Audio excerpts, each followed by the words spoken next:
مت عشان أنقذ حد، وكنت فاكر هاخد فرصة تانية، بس للأسف صحيت في عالم أنا مش البطل فيه. أنا طلعت السناك بتاعهم حرفياً. في مكان مليان بنات وحوش جامدين، البشر اللي زيي بقوا عملة نادرة. ويفتحوا النفس بغباء، يعني أي خروجة معاهم ممكن تكون آخر يوم في عمري. لو عايز أعيش في الحوار ده لازم أعمل المستحيل وأشغل دماغي. أقنع أخطر مفترس قدامي ما تاكلنيش سناك، وممكن كمان أخليها صاحبتي أو أكتر. تفتكروا هعيش في العالم ده كوجبة تيك أواي؟ الأول ما تنسوش اللايك والاشتراك يا شباب، ويلا بينا ندخل في تفاصيل الحوار العبثي ده. فضلت أزعق في الفراغ اللي حواليا، وصوتي بيختفي في الهوا كأني مش موجود أصلا. دي أكيد غيبوبة 100%. أنا فضلت محبوس هنا كتير لدرجة إني نسيت الوقت وتاريخ النهاردة كام. ورغم إني عمري ما سمعت عن غيبوبة بالشكل ده، بس ما جاش في دماغي أي تفسير تاني للحوار. في لحظة كنت واقف بستنى الأتوبيس في يوم عادي جدا ما فيهوش أكشن، وفي اللحظة التانية رميت نفسي قدام عربية نقل سريع عشان أزق طفل وأنقذ حياته. ودلوقتي أنا هنا، سواد وفراغ ملوش أي آخر. ولا في وجع ولا خوف ولا وقت بيعدي، بس انتظار. وعمري ما سمعت عن حياة تانية كده. وده خلاني أقتنع أكتر إن دي مجرد غيبوبة سريرية وهفوق منها. فجأة سمعت صوت من ورايا، صوت بارد ملوش ملامح ومش مهتم بيا خالص. ما فيهوش أي حنية، بس في نفس الوقت ما فيهوش شر. مجرد حضور ثابت وتقيل جدا لدرجة إني ما قدرتش أعمل نفسي مش واخد بالي. الصوت اعتذر لي إنه أخذ وقت طويل عشان يلاقيني. لفيت وشي ناحية الصوت، وأول ما بصيت لقيت نفسي واقف وش لوش قدام حاجة ما أقدرش أوصفها غير إنها الموت بشحمه ولحمه. هيكل عظمي ضخم جدا، طوله يجي 3 متر، واقف فوقي. نار جهنم طالعة من مكان عينيه الفاضية، ودخان أسود بيلف حواليه من كل حتة، وشايل وشوش بتصرخ بتلتحم مع بعض زي نهر أسود عشان تعمل شكل الهدوم بتاعته. وفي إيده الشمال ماسك منجل معوج سنده على كتفه. الإيد بتاعته كانت عبارة عن عظمة طويلة رفيعة في آخرها جمجمة، ومن بق الجمجمة دي طالع سلاح أسود حاد. فضلت مبلم ومصدوم وبستوعب كل التفاصيل دي. والغريب إني ما خفتش خالص. بصراحة كان المفروض أعملها على نفسي من الرعب، بس ما حصلش. وساعتها بس اتأكدت إن حوار الغيبوبة ده طلع فيستك ومفيش منه أمل. الكائن لاحظ إني واخد خبر موتي بشياكة. قلت له إنه رغم إن الحوار يغم النفس، بس بعد شهور من العزلة الموضوع مريح بطريقة غريبة، خصوصا لما عرفت إن الموت مش النهاية. بس هنا هو صلح لي وقال لي إني بقالي هنا فترة أطول بكتير من مجرد شهور، وإن الوقت بيعدي بطريقة مختلفة في مكان اسمه البرزخ.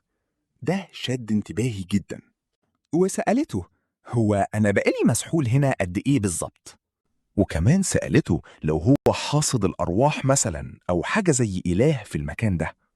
قفلني في الكلام فورا وقال لي إنه مش إله، هو مجرد مشرف على الحوار، وحذرني إن في كائنات زيه اتغرت في نفسها وكذبوا وقالوا إنهم آلهة، ونصحني آخد بالي وأكون حذر من الأشكال دي في أي حاجة جاية.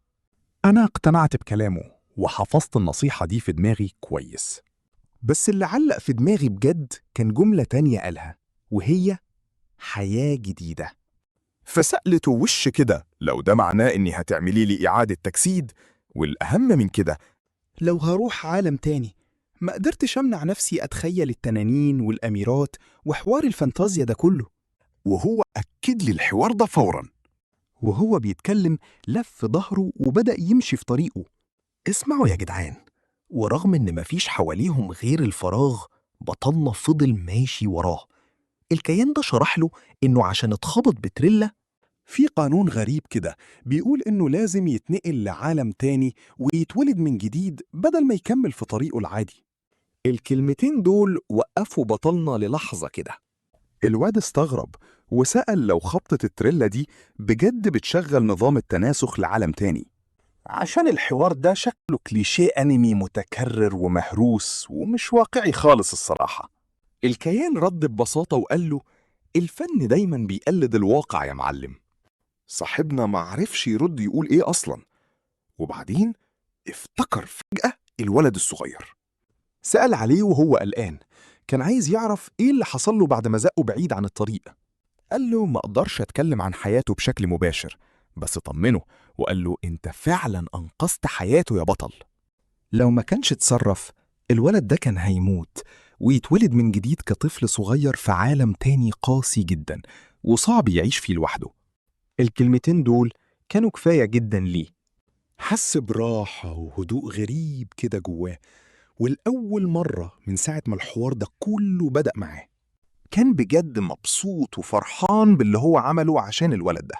قدم نفسه للكيان باحترام لما استوعب إنه لسه ما عملش كده.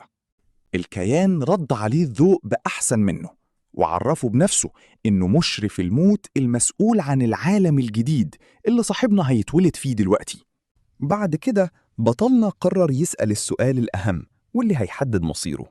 في قصص الأنمي اللي بيتولدوا من جديد بياخدوا قدرات جبارة، وأكيد أنتم متوقعين ده هنا. فسألوا هياخد قدرات إيه بالظبط؟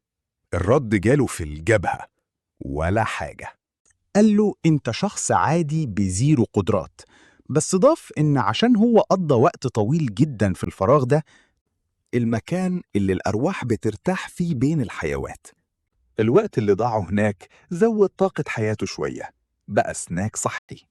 سكت شوية بيستوعب الصدمة، وبعدين سأل لو ده معناه إنه على الأقل بقى قوي وصعب حد يقتله. بدل ما يرد عليه دغري لف ناحيته ورفع المنجل بتاعه في وشه. الجمجمة اللي لازقة في السلاح كأنها ركزت عينها عليه، ومن الزاوية المرعبة دي النصل الأسود اللي طالع من بقها كان شكله مقبض وكأنه لسان حقيقي. حس إن السلاح بيتريق عليه وبيضحك في صمت على فكرة إنه ممكن يتحدى حاجة مرعبة زي الموت. بعدين رد وقال له ضربتين كفاية عشان تموت، والتانية رحمة. يا جدعان ده رايح يبقى وجبة سريعة. صاحبنا استوعب الكلام ده واعترف لنفسه إنه فعلا ملوش أي ميزة ولا بطل ولا حاجة. الكيان لف وشه تاني وكمل مشي في طريقه، وقال له أنت أحسن من غيرك، بس كده كده كل البشر مصيرهم في النهاية يقابلوا الموت. بطلنا ما قدرش يمنع نفسه يسأل لو ده معناه إن عنده أي فرصة ولو صغيرة يبقى بطل. الكيان قال له معرفش الصراحة، عشان المستقبل ده مش من ضمن الحاجات اللي بشوفها. بس قال له إن كونه شخص عادي جدا ده مش بيمنع فرصته في إنه يبقى بطل. الكلمتين دول كانوا كفاية عشان ينوروا شوية أمل جواه، فاستغل الفرصة وسأل لو في حاجة زي نقابة مغامرين يقدر ينضم ليها في العالم ده.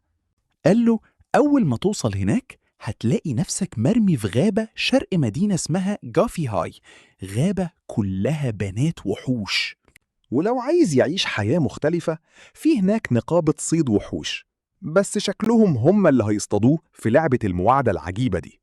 وبعدين الكيان ده اداله نصيحة أخيرة قبل ما يمشوا. قال له دور على أخطر شخص هناك. وبعدها بشوية صغيرين الكيان وقف مشي، ورغم إن المكان حواليهم ما اتغيرش خالص ولا أي حاجة، بطلنا فهم بطريقة ما إنهم وصلوا للنهاية وإن دي النقطة اللي كل واحد هيروح لحاله. قال له إنه بيتمنى له كل خير، حتى لو ما كانش متأكد أصلاً إنه الجملة دي مناسبة في الموقف ده، وشكره من قلبه لأنه بغض النظر عن أي حاجة حصلت هو مديون ليه بأكتر من اللي يقدر يوصفه بالكلام. وبعدين بحركة عفوية جدا مد إيده عشان يسلم عليه. للحظة كده الكيان فضل باصص له وكأنه بيفكر ويقرر إذا كان بطلنا السناك ده يستاهل إنه يعبره ولا لأ. يا شباب، الكيان ده اتنهد براحة ومد إيده ومسك إيد بطلنا اللي عامل زي وجبة الدليفري. اللمسة ما كانتش تلج زي ما هو توقع، ولا كانت نار، كانت دافية. حس إنها النسخة الحنينة من الموت اللي بنسمع عنها في الحواديت والروايات.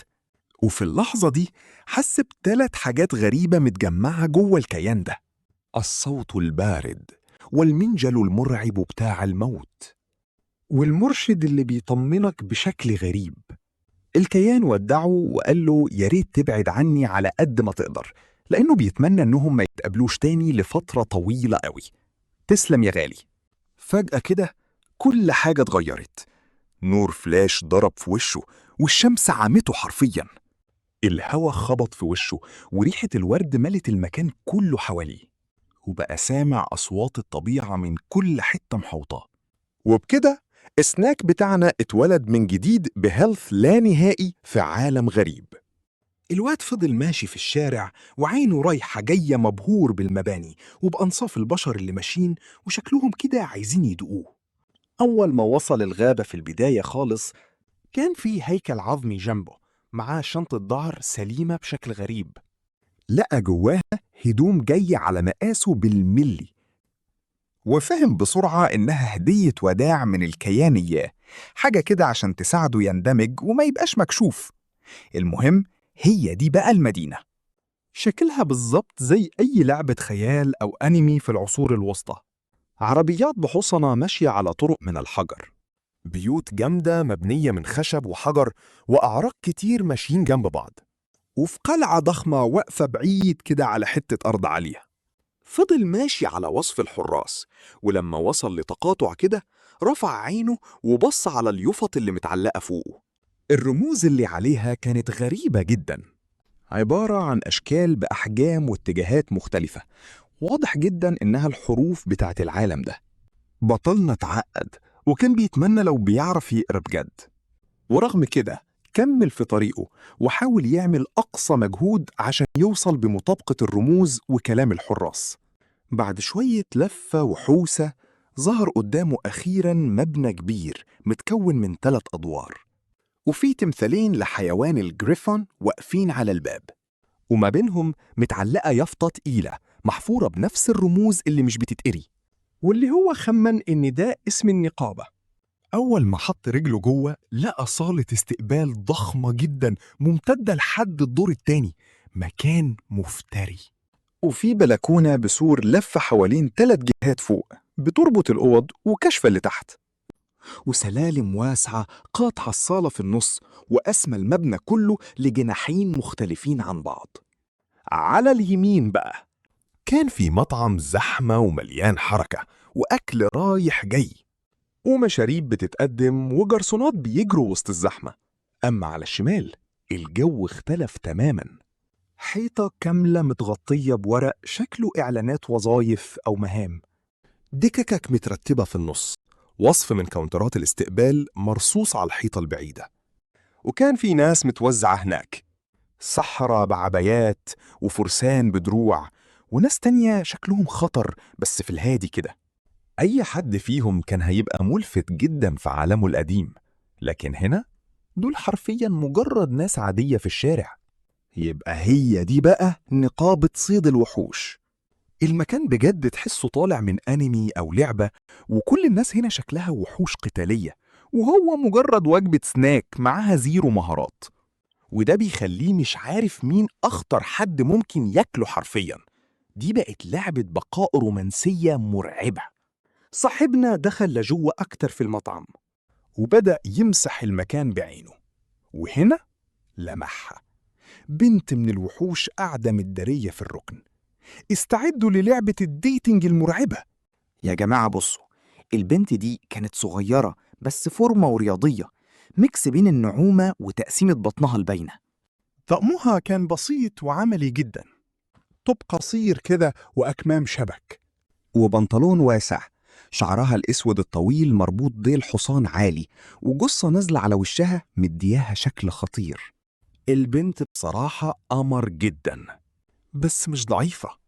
بشرتها الفاتحة وملامحها الحادة تفكرك بضوء القمر وهو بيعكس على سيف حاد، وعينيها الخضرة كانت بتلمع وتخطف النظر في وسط كل ده. حتى من غير ما تلمح أي أسلحة. باين جدا إنها نينجا، أو على الأقل نسخة العالم الغريب ده من النينجا يا جماعة. شكلها شبه الجرسونات أكتر من الصيادين اللي حواليها، بس رغم كل ده بقى هيبتها لوحدها تقولك إنها خطر بجد، ما فيهوش شك. دي ممكن تاكله كوجبة خفيفة حرفيا. صاحبنا راح قعد على ترابيزتها، ومن قبل ما ينطق حتى راحت مكلماه من غير ما تبصله. نبرتها كانت باردة وبتقفله. سألته عايز ايه، وقالته يا فلاح، شايفاه حتة سناك بلدي. الواد اتصدم ومات في مكانه. اتفاجئ تماما، هو أصلا انطوائي جدا، وإنك تقرب من حد غريب بالشكل المرعب ده، وخصوصا لو بنت، دي حاجة هو مش متعود عليها خالص. قال في نفسه هي دي بقى البداية، ربنا يستر. ما قدرش طبعا يقول لها انه اتولد من جديد، ومستحيل يجيب سيرة ان الموت هو اللي رماه هنا. عرف نفسه وقال أنا ليون، وسألها بإحراج كده إيه اللي خلاكي تفتكريني فلاح شقيان؟ ردت عليه ببرود وقالت له باينة من شكلك. ده خلاه يتلخبط أكتر، فسألها إزاي يعني عرفتي؟ إيه الثقة دي؟ ساعتها بقى سابت أكلها وبصت في عينيه مباشرة. شكلها لقت أكل أحلى. ملامحها فضلت جد، ونظرتها كانت حادة جدا. بدأت تشرح تحليلها بصوت هادي بس يقطع زي السكينة. حجمه بيقول إنه بياكل كويس جدا، سناك متغذي يعني، بس عضلاته بتبين إنه لسه بيشتغل بإيده وبيشقى. هدومه نظيفة ومترتبة، بس مفيش عليها أي علامة للغنى. والأهم من كل ده طريقة دخوله للمكان، وهو بيبص حواليه بخوف ومتردد يقرب من حد لحد ما اختارها هي عشان شكلها أقل رعب من الباقيين. التحليل كان دقيق لدرجة تخلي الواحد يترعب بجد. حس إنه ممكن يكون داس على طرف، بس في نفس الوقت كلامها منطقي. في عالمه القديم هو كان شخص عادي، بس هنا إنك تلاقي أكل وتكون سناك مليان كده، دي رفاهية كبيرة. ولو هي فعلا نوع من أنواع القتلة أو السفاحين، فقراية الناس بالشكل ده أكيد حاجة سهلة جدا وبتعملها وهي مغمضة. على الأقل هو لاحظ إنه يقدر يمثل دور ابن فلاح لو اضطر لكده في أي وقت. بس الكذب مش صح هنا. كلمات المراقب رنت في ودنه وخليته يثبت كده ويمسك نفسه. دور على أخطر شخص، عشان كده هو قرر إنه يكون صريح. قالها بوضوح إنه مش من مزرعة، وإنه راح هناك كام مرة بس بالعدد يا جماعة. وبعدين شرح لها إن السبب اللي خلاه يقرب منها مش عشان هو فاكرها ضعيفة خالص، بس عشان حاسس إنها أخطر وأشرس واحدة في الأوضة دي كلها. بيلعب بالنار السنيك بتاعنا. هو شاف تغيير بسيط جدا في رد فعلها وقتها. شكلها اتبسطت، حتى لو حاولت تخبي ده ورا ملامحها الناشفة ونظرتها اللي بتفلي اللي قدامها. سألته لو في حد هو اللي زقه عليها يكلمها كده. اعترف إن بطريقة ما هو جاي هنا عشان ينضم للنقابة ويبقى صياد كبير، بس ما يعرفش البطيخ في أي حاجة بتشتغل إزاي. وزي ما هي استنتجت بسرعة، هو كان تايه تماما في مية البطيخ، وعشان الطين يبلة مفيش معاه فلوس وما بيعرفش يقرأ. هنشوف إزاي السناك ده هيعيش يا جماعة. أول ما الكلمة طلعت مني حسيت إني جبت العيد ووقعت في مصيبة سودة. أول مرة أكلم حد في العالم الغريب ده، وقدمت نفسي كأني سناك مفلس وتايه تماما. مش أحسن بداية خالص يا جدعان. بس كملت في طريقي عادي وبينت لها إني مش بهزر. قلت لها إن مطلوب مني ألاقي أخطر حد هنا عشان ياكلني، وبعد ما بصيت حواليا اتأكدت إنها هي المفترسة المطلوبة دي. سألتني مين اللي قال لي كده، فرديت عليها وأنا مكسوف شوية وقلت لها إنه الموت شخصيا للحظة واحدة. وقتها جهزت نفسي وكنت متوقع إنها هتاكلني بجد وتخلص عليا، بس بدل ده رجعت لورا. ملامحها هديت وبقت عادية جدا، كأني بجد شديت انتباهها كوجبة خفيفة. قالت لي إنها متدربة كويس قوي عشان تحلل أي حد قدامها. وبناء على كلامي هذا، أنا يا إما عبيط أو مجنون أو كذاب محترف طحن.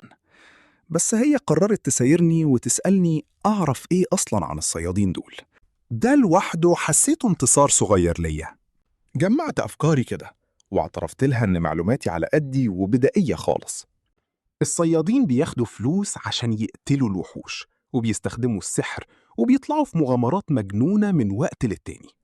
لما قلت الكلام ده بصوت عالي استوعبت إني ميح بجد. كملت كلامها وسألتني لو أعرف قدراتي أو الإحصائيات بتاعتي إيه. اعترفت إني معرفش حاجة، وإني حتى مش فاهم هي بتتكلم عن إيه. ده خلاها تبتسم بخبث كده، كأنها شايفة سناك دمه خفيف قدامها. قربت مني شوية وبقت مهتمة بيا أكتر. قالت لي إني فعلا خام وميح زي ما أنا باين عليا بالظبط، وشرحت لي إن النقابة بتستخدم حجر كريستال غريب كده عشان تقيس الإحصائيات، وكان في رسوم عشان أقدر أستخدمهم، ولو كانت أرقامي عالية كفاية هيوافقوا إني أنضم ليهم فوراً. وبعد كده هكون محتاج أدفع رسوم التسجيل، وكمان رسوم العضوية بتاعت أول سنة ليا معاهم. سألتها لو الحوار ده كله بيخلص في الناحية التانية من المبنى، وهي أكدت لي الكلام ده. وبعدين عشان أنا ما بعرفش أقرأ، عرضت إنها تشاور لي على المكتب الصح. وكمان وضحت لي إني سناك مفلس وما معيش فلوس. وإنها ممكن تدفع لي الفلوس دي، بس هكون مديون ليها بخدمة في المقابل. نبرة صوتها اتغيرت شوية وهي بتقول الجملة دي.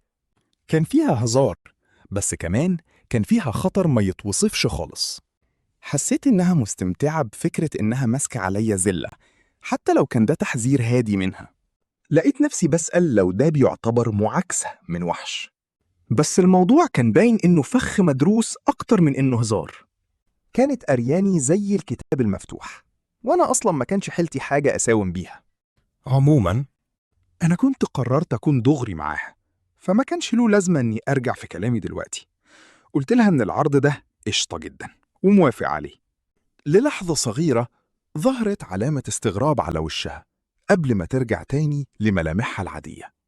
علقت وقالت إن سناك غريب شوية، واعترفت إنها في العادي مش بتتعب نفسها عشان تساعد حد، بس هي هتعمل استثناء علشان المرة دي.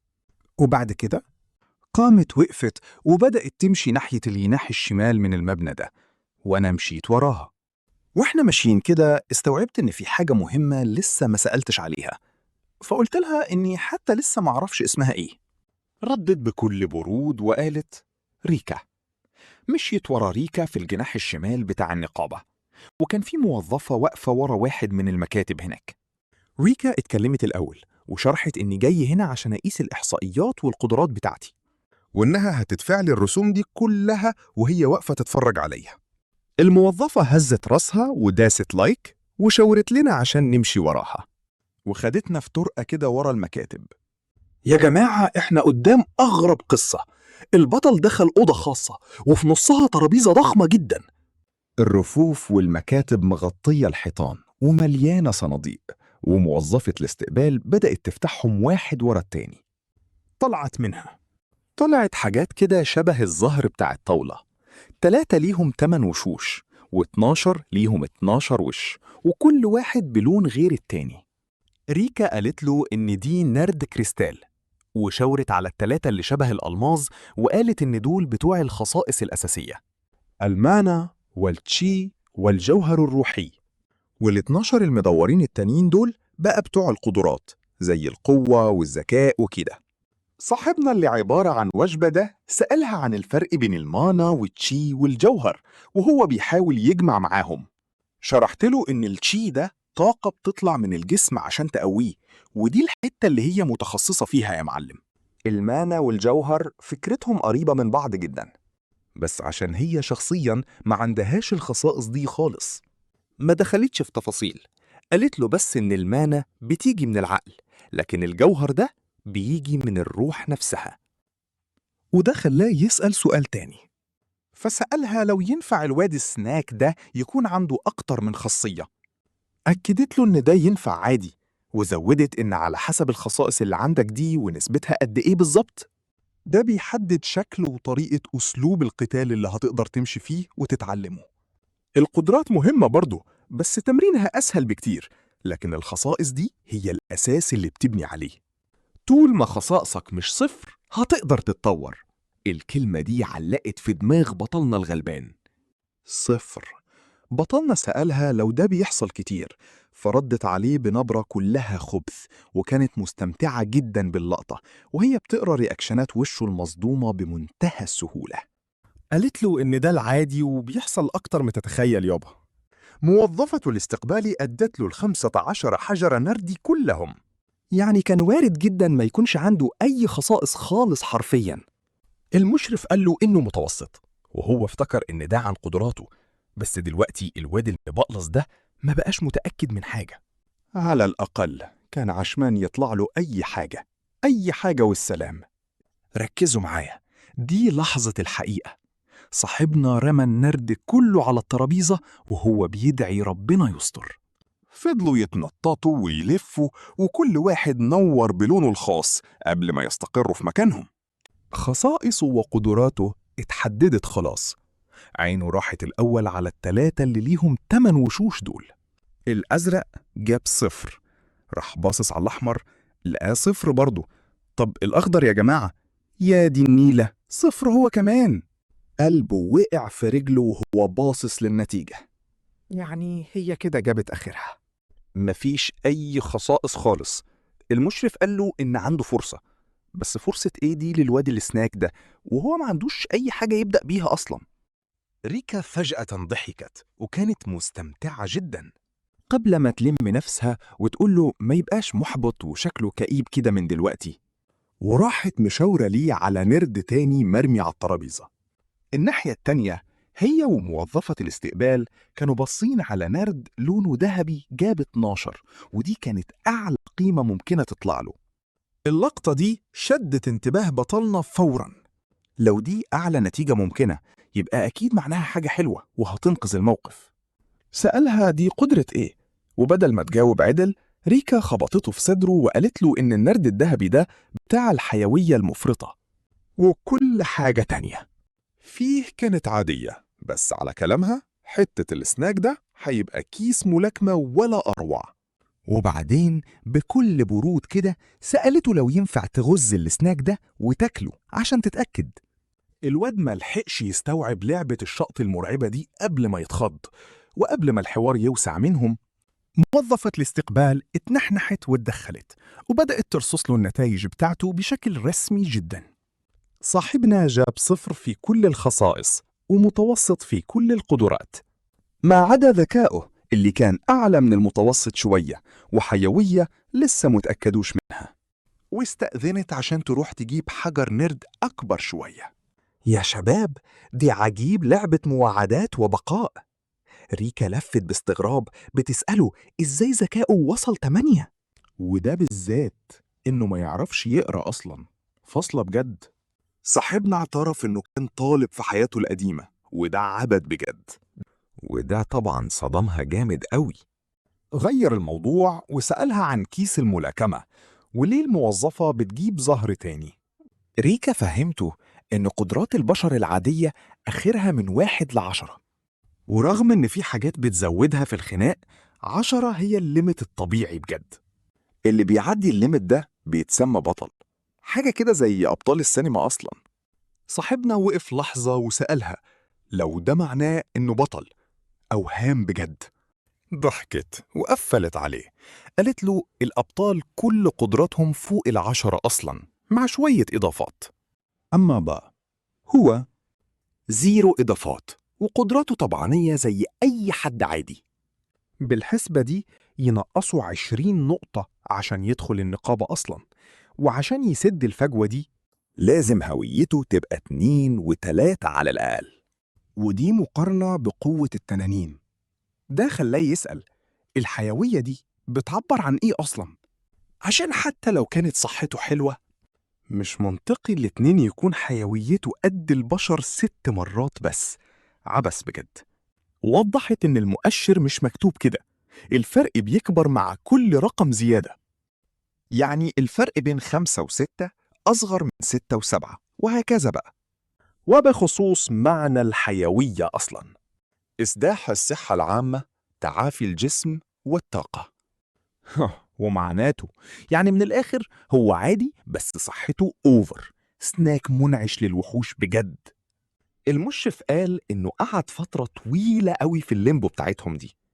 وده يفسر ليه دي الحاجة الوحيدة اللي كان فيها فقيعة قوي. الموظفة رجعت تاني جاية وشايلة صينية فيها زهر ذهبي 20 وش، قالت له يرمي وقت ما يكون جاهز يلعب بقى. لحظة حسم تانية يا باشا، كان لازم الزهر يجي 20 عشان يعدي للتير اللي بعده. في الألعاب في شخصيات كتير بتستخدم صحتها بدل المانا عشان تضرب. لو دخل النقابة ممكن يلاقي طريقة يعمل بيها حاجة زي كده ويعيش بقى. مسك الزهر ورماه على الترابيزة مرة واحدة، اتحرك زي أي زهر، بس نوره كان أوفر قوي، شبه بيعمل عينين بجد. ولما وقف النور خفت وبطلنا ملل عشان يشوف النتيجة إيه. 20 لسه في أمل، زي الفل. قبل ما يحتفل حس بحاجة بتغرز في جنبه وكانت هتوقعه. البنات بدأت تجوع. لف وشه لقى ريكا بذوقه وبتدخل بمسمار معدن رفيع جامد طوله 8 بوصة في جسمه. سألها بعصبية ايه اللي بتحاول تعمله ده في لحمه. رجعت لورا ولا همها وبتلاعب بالمسمار في ايديها، وقالت له ان في حاجة غريبة كانت ممكن تخرج جلده، بس جسمه كان بيطرد السلاح لبره كأنه بيقول لها احنا مش سناك سهل. لاحظت أنه ما عنده أي طاقة شيء أصلاً، فمش مفروض يعرف يستخدم مهارات تعفيق. مع كده زقة وقال لها ما تجربش تشد فيه كده تاني. ابتسمت وفكرته إنها استأذنت قبلها وكانوا مجرد فضول منها تشوف السناك ده. من وجهة نظرها هي إنه يكون عنده حيوية عالية كده مع قدرات عادية ده شيء عجيب. قالت له إن رغم إنها تقدر توقعه على الأرض بسهولة جامد أصلا، البت دي ما كانتش هتقدر تأذيه بجد، حرفيا مفيش دمج خالص. وده يثبت كلامها إن الواد ده مجرد كيس ملاكمة بيتلعب بيه. موظفة الاستقبال كحت تاني عشان تلفت انتباههم للموقف. قالت إنها لازم تبلغ رئيس النقابة بنتيجة الواد ده، أصل الصدمة كبيرة يا جدعان، وإنه غالبا هيجي بعد الظهر عشان يكملوا باقي الاختبارات العجيبة دي. وفي الوقت ده طلبت منه يركن على جنب ويستنى جوه قاعة النقابة. بعدين خدتهم بره الأوضة ورجعوا للصالة الرئيسية بتاعة المكان، وادتهم انحناء شياكة باحترام وسابتهم ومشت في حالها. ريكا فضلت بصلها وهي ماشية، وبعدين لفت للواد ده واعترفت إنها كانت هتموت وتعرف نتيجته، وإنه حرفياً عدى كل توقعاتها الممكنة بشكل غريب. مش بطال لواحد كانت فاكراه في الأول مجرد فلاح غلبان ملوش أي لازمة. الواد سألها هي هتمشي وتخلع ولا إيه؟ أكدت إنها لازم تخلع، وقالت إنها هي وفريقها عندهم غارة مهمة جدا بالليل ومحتاجين يجهزوا، وإنها جت النقابة بس عشان تلم موارد وتجيب غدا. ربنا يستر وما يطلعش بطلنا هو الغدا ده. قبل ما تمشي نصحته ياخد باله وما يثقش في الناس بالساهل كده، ما هو سناك متحرك. وكمان طلبت منه يقول لها على نتائجه لما ترجع بالسلامة. البت ابتسمت كمان مرة قبل ما تلف وتدي ظهرها وتمشي طوالي. صاحبنا قعد على دكة في النص كده في الجناح الشمال وفضل بصلها وهي بتبعد، وخد لحظة عشان يستوعب الليلة اللي بيعيشها دي. ريكا كان طالع منها خطورة وهيبة مرعبة، بس أول ما اتكلمت معاه طلعت لذيذة وسهلة جدا في التعامل. هي اختبرت قوة تحمله بطريقة كانت ممكن توديه في داهية، بس ما كانش فيها أي نية شر خالص. كأول صاحبة لي في العالم الجديد الغريب ده ما كانتش اختيار سيء. بصوا يا جدعان، البت مزة واحنا بنتفرج على أغرب لعبة بقاء ومواعدة. ما قدرش يمنع نفسه إنه يفتكر إله الموت ويحمد ربنا على الموقف العجيب ده في سره. لما وصل قاعة النقابة تاني الوقت كان دخل على ميعاد الغدا الفعلي خلاص. كام ساعة عدت من وقت الاختبار والزحمة اللي كانت موجودة قبل كده مشيت واتبدلت تماما. دلوقتي بقى موجة تانية من الناس بدأت تدخل عشان تتعشى، يا خوفي من شهيتهم المفتوحة. وفي وسط الهدوء ده موظفة الاستقبال قربت من بطلنا سناك وندهت عليه عشان يتحرك. شكرته إنه استحمل وصبر، وطلبت منه يجي وراها عشان يكملوا الليلة دي. وهو مشي وراها، وعدوا تاني في الممر الخلفي الطويل.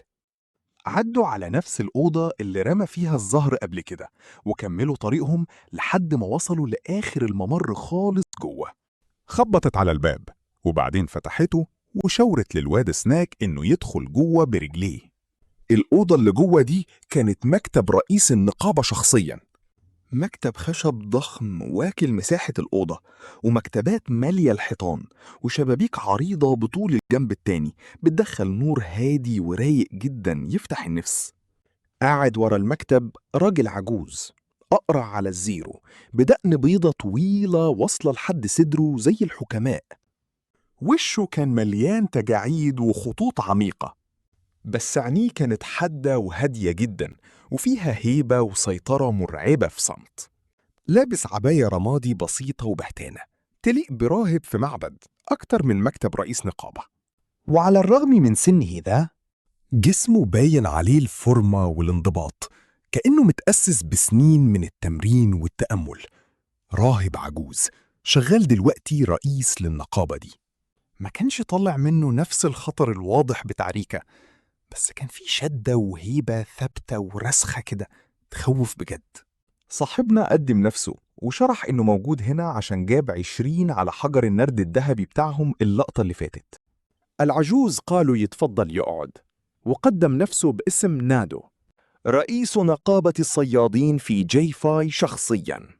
صوته كان هادي وتقيل، وكل كلمة طالعة بحساب، كأنه مش مستعجل على أي حاجة خالص في الدنيا. قال له إنه سمع عنه شوية حاجات، وقعد يرص كلام خلى الواد يفهم إن صيته سمع بسرعة الصاروخ جوه المكان. واحد لسه جاي من الأرياف، وغالبا دي أول مرة يعتب فيها مدينة كبيرة. حرفيا مفيش قدرات ومستوايا كفتة، بس صحتي ودمي في مستوى بطل خارق. الراجل استغرب جدا إني قدرت أصاحب ريكا وأخليها تدفع لي مصاريف الاختبار كمان، وده بالنسبة له كان حوار أغرب من نتيجة اختباري نفسها. قلت له يا عم ما كنتش أعرف إن سمعتها مرعبة للدرجة دي، أنا بس رحت أظبط معاها الكلام عشان حسيتها جامدة وتقدر تحميني. هز رأسه وقال إنها فعلا مرعبة، وقال إن ريكا في واحدة من أقوى 5 فرق في النقابة كلها، فرقة بنات بس اسمها أشواك الورد، والبت دي تحديدا بتكره صنف الرجالة كره العمى. عشان كده كان شايفني حالة غريبة جدا. بعدين رجع يتكلم عن قدراتي المضروبة تاني. قال لي إن نادر جدا تلاقي قدرة واحدة معدية 20، بس حتى لو حصلت فده مش بيعمل حاجة واو يعني في النهاية. الناس دي بتعيش عادي وبتبقى شاطرة في مجالات معينة وبس. يعني علماء ذكائهم عالي أو ممثلين الكاريزما بتاعتهم طاغية، بس في الآخر بيعيشوا حياة عادية جدا. والصحة مع إنها مهمة، بس ملهاش أي وظيفة محددة تاكل منها عيش. سألته يقصد إيه بالكلام ده، عشان أنا ما جيتش المشوار ده كله عشان يقول لي صحتك ملهاش لازمة. قال لي عندك حق، ولسه في حوارات تانية هنطحن فيها، بس الأول لازم يتأكد من صحتي، وبعدين نشوف هقدر أعمل إيه في حياتي لو نجحت أصلا. مد إيده تحت المكتب وطلع زهر غريب كده، شكله أسطواني ومش طبيعي. أطرافه شبه أهرامات خماسية، وجوانبه كلها مثلثات وأشكال ماسية كده، حاجة في منتهى العبث. تركيبة تحسها بيرفكت بزيادة، حتى في عالم مليان سحر وحاجات بتطير وحوارات غريبة.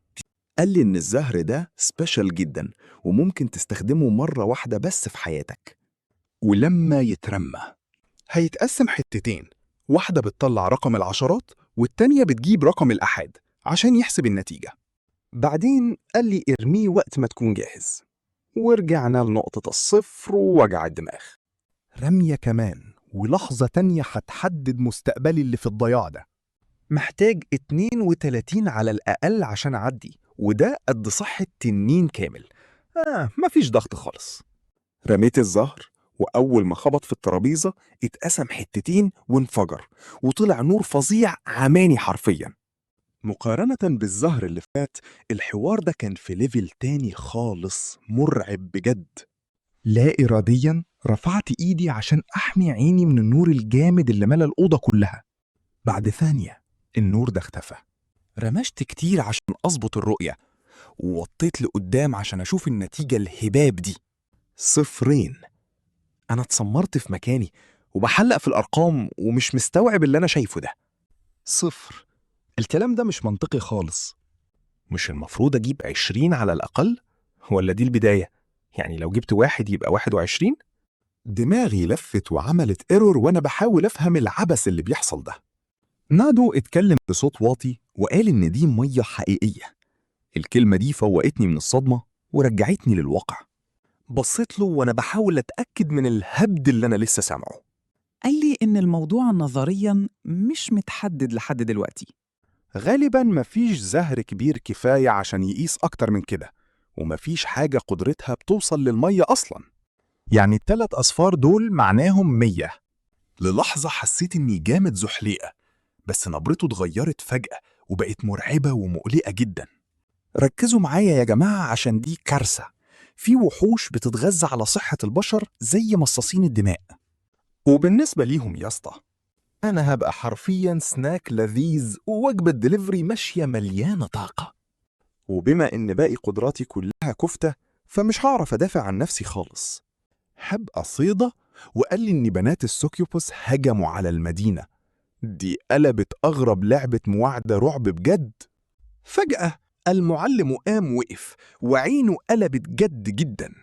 بصراحة كده اعترف وقال إن أحسن حل يخلص من صاحبنا قبل ما مصيبة تانية تلاقيه.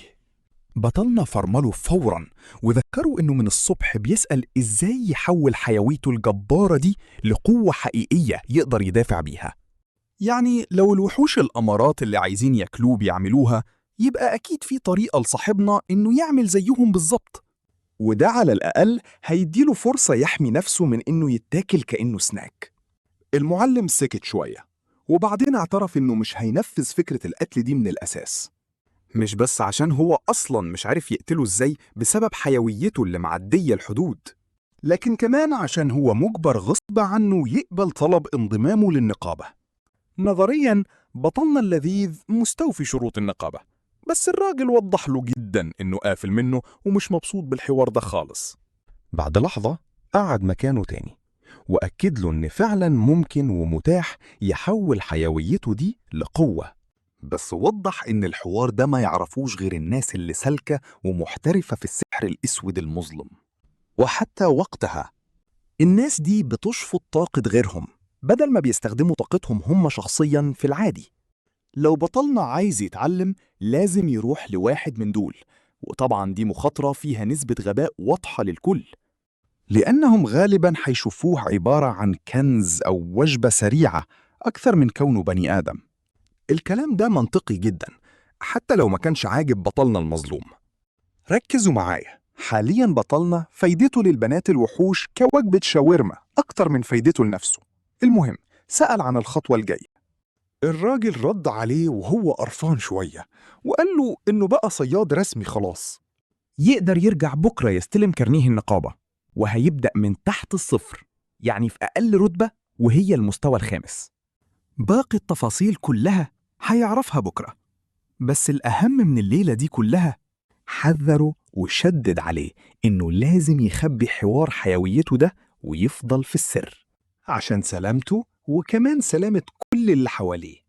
وقال له كمان إنه هيتواصل مع شوية صيادين سكتهم مش تمام في النقابة عشان يشوف لو حد يقدر يساعد بطلنا يستغل حالته الغريبة دي وما يبقاش مجرد سناك بيمشي على الأرض. صاحبنا وافق على الكلام ده، ويبقى كده خلصنا. بطلنا بقى صياد خلاص، حتى لو البداية كانت مرعبة وحسسته إنه مجرد أكلة سريعة. لقى نفسه متحمس جدا يشوف إيه اللي هيحصل بعدين. كان في حماس هادي كده بيكبر جواه. تخيلوا حاجات مجنونة كتير حصلت في يوم واحد، بس لأول مرة الموضوع يبان حقيقي. حياته الجديدة الغريبة دي بدأت أخيراً. بطلنا وقف في ميدان المدينة جنب النقابة بيتفرج على الشمس وهي بتغيب بالراحة وبتنزل تحت الأفق. مفيش أي مكان ينام فيه، ومن ساعة ما طب في العالم ده لا أكل ولا نام مرة واحدة. النهاردة وغالبا الكام ليلة الجايين صاحبنا هيقضيها نوم في الشارع زي المتشردين بالظبط. هو يقدر ياكل لو عايز، بس الحقيقة مش حاسس بأي جوع خالص، ونفس الكلام بالظبط بينطبق على النوم. الموضوع ده خلاه يسأل نفسه سؤال مرعب كده، هو خلاص ما بقاش محتاج أكل ونوم نهائي؟ ولو ده حقيقي فعلا، هل ممكن أصلا يموت من الجوع ولا هيكمل كده؟ فضل رايح جاي بيفكر في المصيبة دي، بيحاول يفهم وضعه الغريب. يا ترى جسمه يقدر يعالج نفسه لحد فين؟ ريكا كانت قالت له قبل كده إنه ما عندوش أي مهارات تجديد، بس لما جربت تغذه بالإبرة دي جسمه طردها لوحده وعالج نفسه في ثواني بدون أي مساعدة. وده معناه إن في حوار أعمق. يمكن الشفاء البشري العادي بيزيد مع حيويته الجبارة دي، وده يفسر اللي حصله بالظبط. بس ده يرجعنا تاني لنفس السؤال الأساسي، هل هيقدر يعالج نفسه من الموت جوعاً؟ نظرياً ده مستحيل. الأكل ده مصدر طاقة، حاجة الجسم محتاجها ضروري عشان يشتغل ويفضل عايش. ومع كل ده أخونا مش حاسس بأي جوع نهائي. فضل يبص حواليه في الميدان. الناس كلها مروحة بيوتها، أغلبهم بشر عاديين، وفي وسطهم شوية أنصاف وحوش ماشيين معاهم. والمدينة بدأت تهدى وتستعد لدخول الليل العميق. تخيلوا معايا الموقف، بطلنا قعد يكلم نفسه بصوت عالي عشان يستوعب، وقرر إنه لازم ياكل وينام زي أي إنسان طبيعي، حتى لو جسمه مش محتاج للكلام ده. عشان مش عايز ينسى إنسانيته. حالياً هيعتمد على إن دمه ما بيخلصش لحد ما يلاقي حل، ما هو زيرو قدرات أساساً. وبعد ما قرر كده، نزل يتمشى في المدينة، يضيع وقت ويدور على أي مكان يريح فيه. أي دكة أو ركن هادي، أي حاجة تمشيه الليلة دي. ما كانش ناوي ينام، بس قال يريح وخلاص. وهو بيلف في الشوارع اتعود دايما يرجع لساحة النقابة كل شوية عشان ما يتوهش. واخدها علامة ليه؟ لأن بطلنا ميح وما بيعرفش يقرأ اليفط بتاعتهم دي. ولولا اللفة دي ما كانش هيلاحظ الكائن اللي ماشي وراه زي ظله. شخص متغطي بأسود في أسود، ومنزل الزعبوط ومش باين له أي ملامح. وعلى سابع مرة يرد فيها التاني لنفس الميدان الصغير ده، اتأكد إنه متراقب. يا ترى الكائن ده شايفه إيه دلوقتي؟ حرفياً سناك ماشي.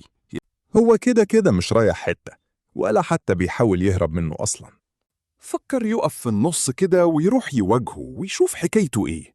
فجأة صوت هبدة جامدة قطعت تفكيره. لف في ثانية ومستعد للخناق والضرب، عشان يلاقي الأخ أبو عباية ده مكفي على وشه وراه. وقف مكانه، كان ممكن يمشي ويعمل عبيط ولا كأنه شاف حاجة خالص، ومحدش كان هيعرف أي حاجة. بس العكس حصل، شالوا وسحبوا على زقاق ضلمة قريب بعيد عن دوشة الشارع. سندوا على الحيطة وشد الزعبوط لورا. والمفاجأة يا جماعة، طلعت بنت في الآخر. بشرتها باهتة وناعمة جدا، وملامحها رقيقة وما فيهاش غلطة، حاجة كده خيال. شعرها الأحمر الغامق كان طويل ومنعكش زي السلك الشائك، وجسمها متناسق بشكل يخطف العين الصراحة. تفاصيلها كانت بارزة جدا حتى من تحت الهدوم اللي لابساها. كانت لابسة فستان أسود قصير بستايل فيكتوري شيك. شيك بس روش، وفيه سلاسل وشرايط جلد، وبوت طويل وتشوكر، وحلقان كتير في ودنها كملت اللوك بتاعها. ميكس جوثيك على تمرد كده. شكلها ما كانش من أهل المنطقة دي خالص. ورغم إنها تبان إنسانة عادية، بس درجة شعرها الأحمر دي مش طبيعية نهائي. بس برضه بطلنا شاف كائنات غريبة كتير هنا، وعارف إن المظاهر دي خداعة. تفكيره اتقطع فجأة بصوت بطنها وهي بتصوصو من الجوع. وده فكروا على طول بكلام نادوا عن هجمات مصاصين الدماء اللي كترت اليومين دول. معقولة تكون هي واحدة منهم؟ بشرة باهتة وشعر أحمر، لايقة جدا. شكلها داخت من الجوع، يمكن ما لقتش حد تتعشى بيه، أو يمكن هو اللي مكبر الموضوع وبيأفور في التفكير. بس الفضول قتل القطة وخلاه يقرب منها. نزل لمس وشها براحة، وبعدين فتح شفايفها بصباعه بشويش. وهنا بقى شاف الكارثة. 4 أنياب مكان أسنانها الطبيعية، شكلهم طويل وحامي جدا ومثنيين لجوه شوية. مش للغرز بس، دي عشان تثبت في الفريسة. الغريب إن شكلهم كان رقيق رغم رعبهم. قرب أكتر عشان يشوفهم بوضوح، رغم إنه عارف إنه منظره وهو باصص لها كده غلط جدا ومريب. بس صباعه طول شوية، اتجرح جرح صغير ونقطة دم نزلت على لسانها. اتنفض في ثانية، بس قبل ما يلحق يسحب إيده منها إيديها طارت وكلبشت في دراعه زي الحديد. هي أصغر منه ومسكتها مش لف على دراعه، بس ثبتته مكانه. السناك هيتاكل قدامنا يا شباب. عينيها فتحت بالراحة بلمعة صفرة خفيفة، وبدأت حرفياً تتغذى عليا كسناك منتصف الليل. حركتها في الأول كانت بطيئة زي الغريزة بالظبط، وهي بتسحب دمي وتمزج. كان في تركيز غريب ومخيف في الموضوع. واضح جدا إنها كانت مندمجة في الأكل لدرجة إنها فصلت عن العالم. دماغي لفت بيا، هي ليه بتتفاعل معايا بالشكل الأوفر ده؟ جسمها اتحرك حركة خفيفة ونفسها بقى مش منتظم وهي مكملة. والموقف كله قلب على رومانسية غريبة أنا ما كنتش مستعد ليها نهائي. ما كنتش فاهم حاجة خالص، دي بتتغذى عليا ولا بتشقطني ولا إيه؟ عقلي كان بيهنج عشان يفهم، وجسمي متسمر مكانه. القرب ده والإحساس الغريب اللي أول مرة جربه كان مكثف ومرعب بشكل عمري ما عشته ولا شفته في حياتي. غصبت على نفسي أجمع شتات دماغي. الموضوع ده خطر جدا. كان لازم أركز. الوقت عدى أطول من توقعي، حوالي دقيقتين كاملين لحد ما النزيف بتاعي وقف أخيراً. وده خلاني أسأل نفسي سؤال تاني: هل جرحي خف؟ وليه أخد الوقت ده كله؟ هل رئها مثلاً أخر عملية الشفاء بتاعتي؟ لو طاقتي اللانهائية دي ما كانتش موجودة، كان زماني بقيت وجبة خفيفة وميت دلوقتي.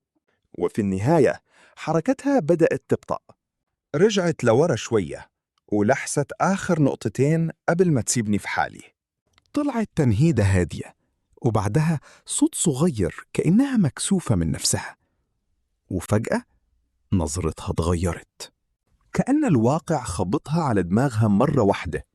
اتنفضت وقامت ولزقت نفسها في الحيطة وسابتني خالص. بصت لي وهي مش مصدقة عينيها من الصدمة، وكانت مخضوضة جدا من اللي لسه حاصل. بتحاول تستوعب ازاي أكلت من بني آدم، وازاي أنا لسه واقف على رجلي قدامها كأن مفيش حاجة حصلت. قمت رافع إيدي بالراحة واديتها تحية صغيرة كده وأنا متوتر.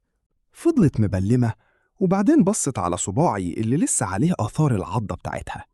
وشها جاب ألوان، وبدأت تحاول تبرر موقفها بسرعة جدا، وبتأكد إنها كانت بس جعانة ومش قصدها حاجة، وإن بقالها فترة طويلة جدا ما أكلتش، وإنها كانت بتموت من الجوع.